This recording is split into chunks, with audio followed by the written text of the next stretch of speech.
একটা আদেশ হয়েছে গত পরশুদিন, ওনার বিরুদ্ধে একটা আদেশ হয়েছে।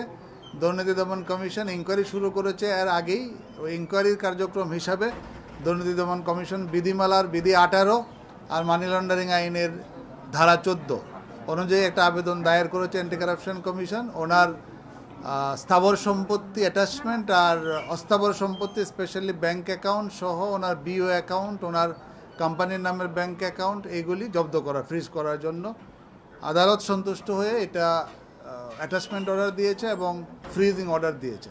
সো এই আদেশগুলি আমরা হস্তগত হয়েছে আমাদের।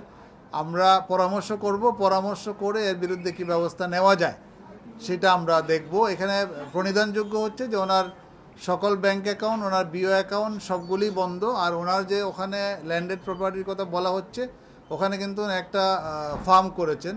সো ওই ফার্মটা একটা রানিং বিজনেস। সো একটা রানিং ব্যবসা যদি বন্ধ হয়ে যায় তারও তো একটা সোর্সের ব্যাপার আছে এবং ওনার অনেকগুলি ডিফেন্স আছে রিগার্ডিং সোর্স। উনি যেহেতু চাকরি করতেন, ওনার একটা লিমিটেড সোর্স ছিল, তার বাইরেও সম্পত্তি করার পিছনে ওনার একটা সোর্স আছে। এই সোর্সগুলি উনি ডিসক্লোজ করবেন। এখন উনি পিটিশন এবং অর্ডার দুইটাই দেখছেন, দেখে এগুলির ডিফেন্স কী হবে তৈরি করে দেন আমরা হাইকোর্ট ডিভিশনে কি ব্যবস্থা নিব আমি আপনাদেরকে পরবর্তী সময়ে জানাবো। যেটা বলছেন যে রানিং অনেক বিজনেস আছে যেগুলো দেখাশোনার একটা দায়, মানে যদি জব্দ হয়ে যায় তাহলে তো আমরা দেখেছি যে অতীত অভিজ্ঞতা বলে সেই প্রপার্টিগুলো নষ্ট হয়ে যায়, অনেক ক্ষেত্রে বেহাত হয়ে যায়।